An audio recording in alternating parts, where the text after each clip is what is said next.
I always thought I had a good life. Not perfect, but good. I had a decent job, a house that I worked my off to pay for, and a wife, Maria, who I believed was my partner in all things.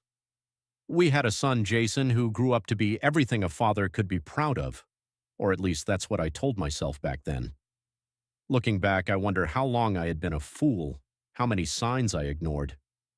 The late-night girls' nights Maria took, the hushed phone calls, the way she started dressing up even when she swore she was just running errands. I wanted to trust her. I wanted to believe that after 25 years of marriage we had something solid. I found out the truth in the worst way possible. It was a Tuesday, a stupid, ordinary Tuesday. I came home early from work because I wasn't feeling well. Some stomach bug, I think. I remember walking through the front door and hearing noises, faint but unmistakable, coming from our bedroom. For a moment, my mind refused to put it together. It was like my brain wanted to protect me from what was obvious. But when I opened that bedroom door, Maria, my wife of a quarter century, was on all fours, moaning like an animal while some young man, some kid, had his hands wrapped around her waist, driving into her like she belonged to him. The air reeked of sweat, of sex, of something so obscene it made me want to vomit. She didn't even notice me at first, neither did he. They were too lost in their filth. Then she saw me. Her eyes widened in horror. "J. James," she gasped, scrambling away from the kid, grabbing at the sheets. "It's not what it looks like. Not what it looks like. Classic." The kid just stared at me, panting, his cock still standing at full attention, not even ashamed. He was young, 20s maybe, and that face, something about it made my stomach drop. It was Jason, my son. My own flesh and blood was fucking my wife. I don't remember much of what happened next. I think I blacked out, or maybe my mind just refused to hold on to it. There was yelling, Maria sobbing, Jason shouting at me like I was the one who had done something wrong. I know I punched him, maybe more than once, but none of it mattered. I left that night. Didn't pack a bag, didn't say another word. Just walked out the door, got in my car and drove. I vanished. I had nothing left to stay for. For 3 years I was a ghost. Maria was never the kind of woman who turned heads when she walked into a room. She wasn't ugly, but she wasn't breathtaking either. She was normal. Shoulder-length brown hair, plain but kind eyes, a body that was soft in the way women get after having kids. When we first met, she had a sharp wit and a laugh that made you want to join in, even if you didn't know what the joke was.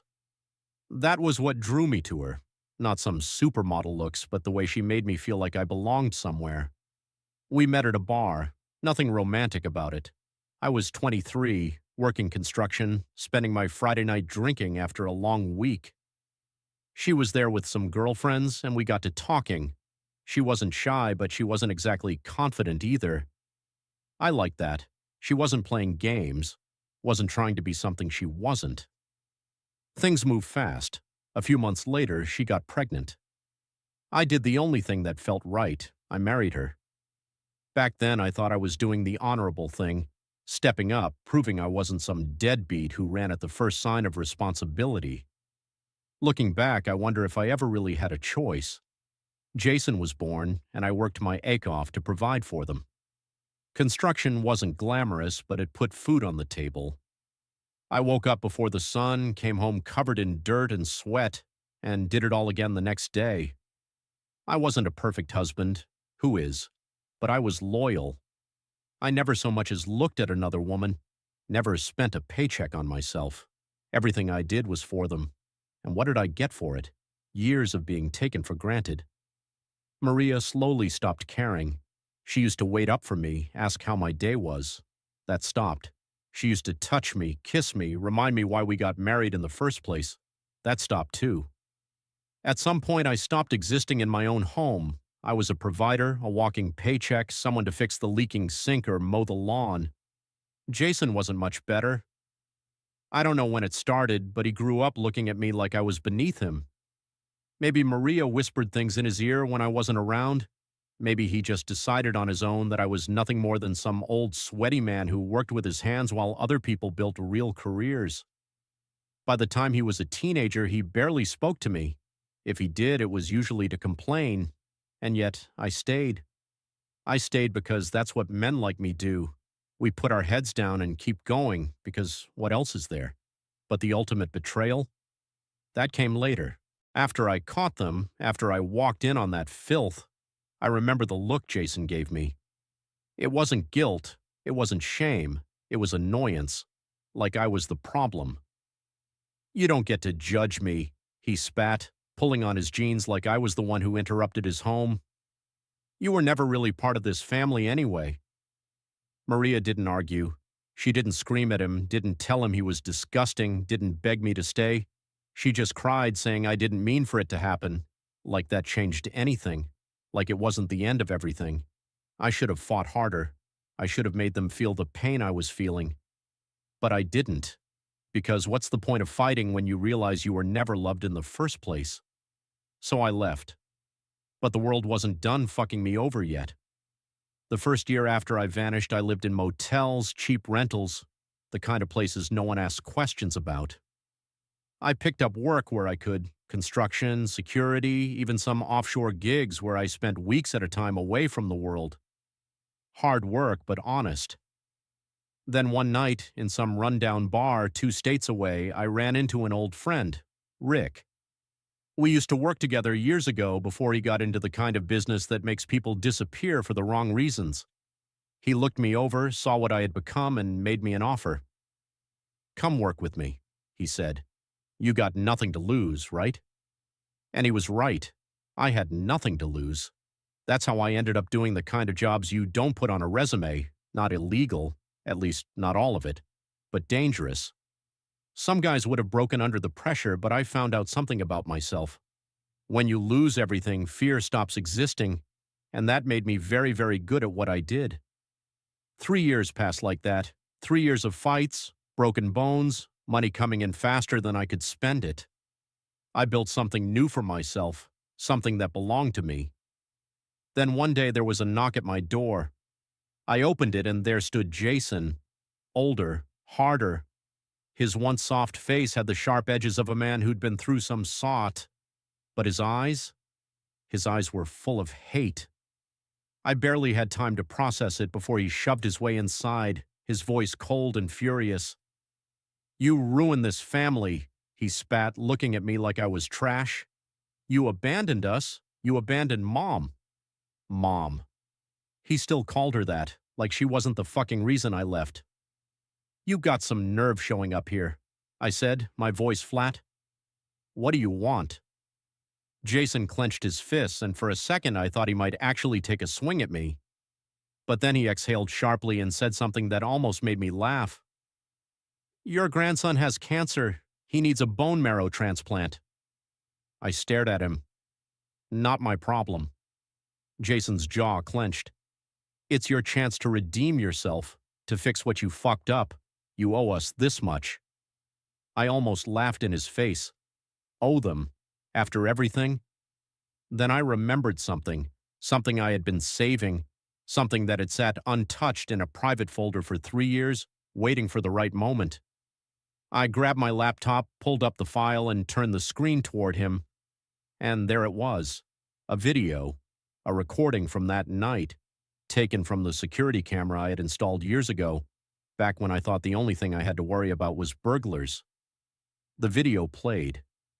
Jason's face twisted as he watched himself, 3 years younger, pounding into Maria like she was a piece of meat.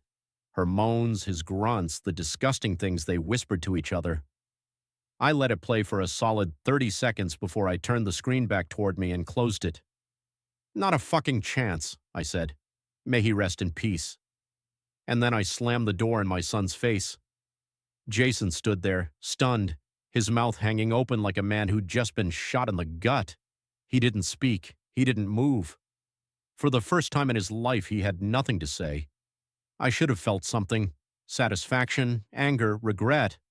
But there was nothing left inside me for him, for any of them. So I shut the door. I went back to my chair, poured myself a glass of whiskey, and let the silence swallow the room. But the past has a way of sinking its teeth into you, even when you try to rip free. My mind wandered, dragging me back to the question that had haunted me for years. Why? Why had Maria done it? Why had she let it happen? I never got a real answer. Not the truth, anyway. The night I caught them, all she did was sob and say she didn't mean for it to happen. But I'd spent 3 years thinking about it, analyzing every look, every moment, every warning sign I ignored, and slowly, piece by piece, I figured it out.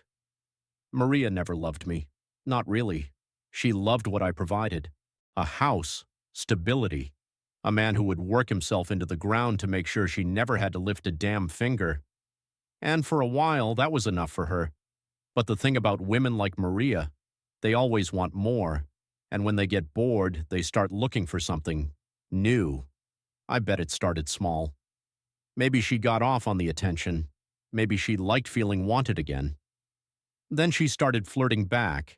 Then she let the little things slide, late-night conversations, touches that lingered too long. Until one day the line disappeared completely. I wanted to believe Jason had seduced her, that he had manipulated her, convinced her to do something she never would have done on her own, that maybe she had felt disgusted with herself afterward.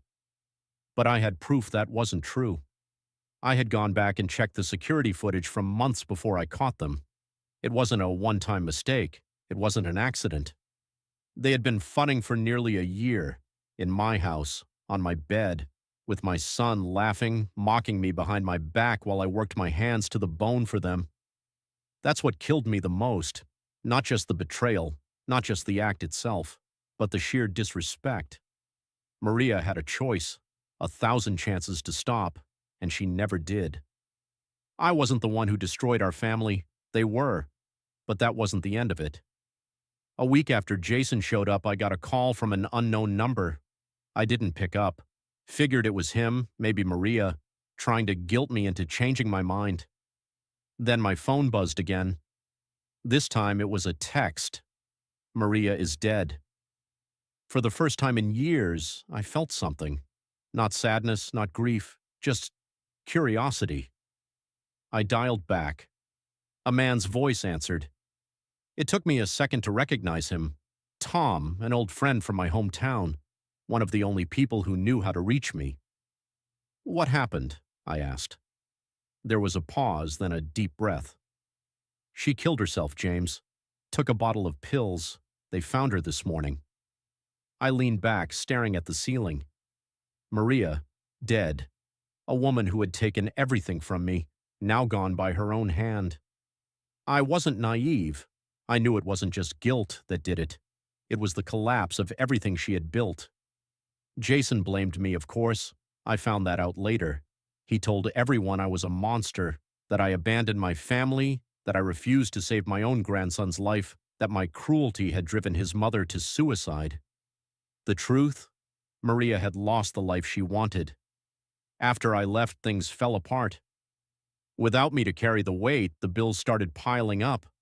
The house needed repairs. The little luxuries she had gotten used to, weekend spa trips, expensive clothes, dinners out, became memories.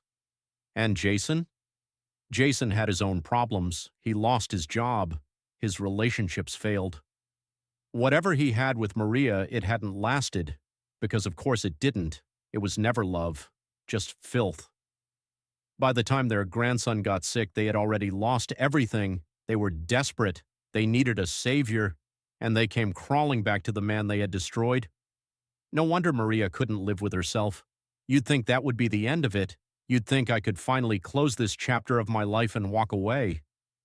But revenge doesn't always come with a clean ending. 3 nights after Maria's funeral, someone broke into my house. I woke up to the sound of glass shattering. By the time I grabbed my gun and made my way downstairs, the intruder was already inside. Jason, drunk, eyes wild with rage. "You killed her!" he screamed, staggering forward, a knife glinting in his hand. "You let Mom die! You let my son die! You ruined everything!" I didn't flinch. I didn't move. I just stared at him, calm as the dead.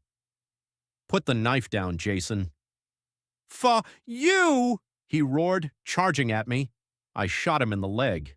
The bullet tore through flesh and bone, sending him crashing to the floor with a howl of agony. Blood pooled beneath him, dark and spreading. He writhed, sobbing, his body curling in on itself. I walked over, crouched down beside him. "You always blamed me," I murmured, "but you never once took responsibility for what you did." He gasped in pain, sweat dripping from his forehead. "Screw you." I grabbed his chin, forced him to look at me. "Your mother wasn't innocent, and neither were you. You did this. You destroyed everything." I let go. Jason groaned, his face contorting in pain. Then I stood up and made a call. Not to an ambulance, to an old friend. A friend who knew how to clean up problems. Because this time I wasn't walking away. This time I was finishing it.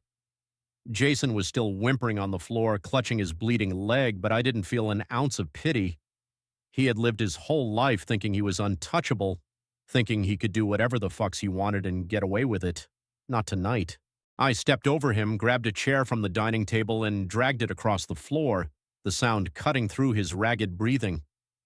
I sat down in front of him, calm, steady, while he groaned in pain. 3 years, I said, my voice low. 3 fucking years, Jason. I stayed gone. I didn't come back. I didn't seek revenge. I let you live your life. His head jerked up, teeth clenched. "You left! You abandoned us! Mom was all I had." I laughed, actually laughed.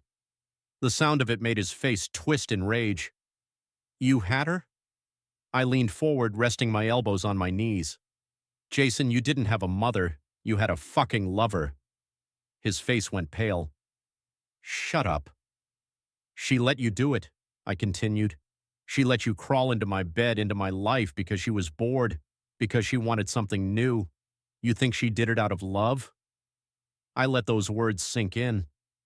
"She used you, Jason, just like she used me." His breathing hitched. He tried to shake his head, but the doubt was already seeping in. He knew it was true. Maria was never some tragic, innocent victim. She had chosen this. Jason had just been too much of a fucking fool to see it. You want to know the best part? I reached into my pocket and pulled out my phone. I did some digging.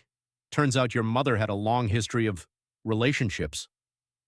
I tapped the screen, opened a folder labeled Maria's Little Secrets, and turned it toward him. The color drained from his face. One by one, I flipped through the photos. Maria, back when I was still married to her, laughing with other men, sitting on their laps, meeting them in hotels. Not just one man, not just him, multiple. Years before she ever touched Jason, she had been fucking strangers behind my back, and here he was, thinking he had been special.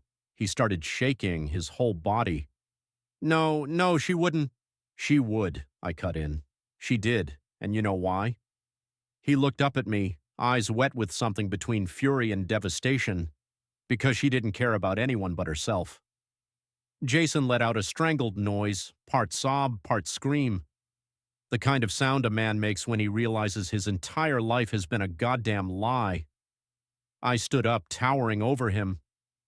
You never had a real family, Jason. You just had a pile of fucking garbage pretending to be one. His breathing turned shallow. I could see it now. The horror, the betrayal, the realization slamming into him all at once. And I wanted him to feel every second of it. You came here to punish me? I scoffed. I didn't destroy this family. She did. You did. Jason's lip quivered. He tried to speak, but no words came. I stepped back, dialed my phone. The call connected after one ring. Yeah? A voice on the other end answered. Come pick up the trash, I said, looking down at Jason. Jason's eyes widened. He started scrambling backward, his wounded leg dragging against the floor. Wait, he screamed. You don't have to I ended the call. Within 20 minutes, headlights flooded through the windows, the sound of an engine idling outside. Jason was still on the floor, struggling to move, his face streaked with sweat and panic. Dad, please. Dad. The first time he had called me that in years. But it was too late. The door opened. A man stepped inside. Tall, built like a bulldozer, scarred knuckles, dead eyes. Rick. You sure about this? He asked me, nodding toward Jason. I looked down at my son, the boy who wasn't really mine anymore, the man who had burned my life to the ground. He deserves worse, I said, but I don't have the time to waste. Rick nodded. Two more men stepped in behind him. Jason started screaming. I didn't stay to watch. I walked outside, lit a cigarette, and took a deep, steady breath. Behind me, the screaming turned to muffled noises, then nothing at all. I exhaled smoke into the night. Maria was gone. Jason was handled. And for the first time in my goddamn life, I was free. The night Jason disappeared, I slept like a baby. No nightmares, no regrets. Just the deep, peaceful rest of a man who had finally rid himself of dead weight. By the time I woke up, the house was silent. No sign of struggle, no blood, no body. Rick and his guys were professionals. Jason wasn't dead. I didn't need him to be. But wherever he was now, he wouldn't be coming back, and that was enough for me. I spent the next few weeks adjusting to the quiet. No unexpected knocks on my door. No past clawing at my throat. Just me, my whiskey, and a future that belonged to me alone. But then, something happened. A letter. No return address. Just my name, scrawled in messy handwriting. I almost tossed it in the trash, but something about it made me pause. I sat down, poured myself a drink, and opened it. Inside was a single piece of paper, and what I read made my blood run cold. You think it's over? You think you won? You have no idea what's coming. Sleep tight, James. Mom. Mom. Maria. My dead wife. The glass slipped from my fingers, shattering against the floor. I stared at the letter, my heart pounding. This wasn't possible. Maria was dead. But the handwriting, I knew it. I had seen it 1,000 times in grocery lists, birthday cards, notes left on the fridge. It was her. I stood up so fast the chair scraped against the floor.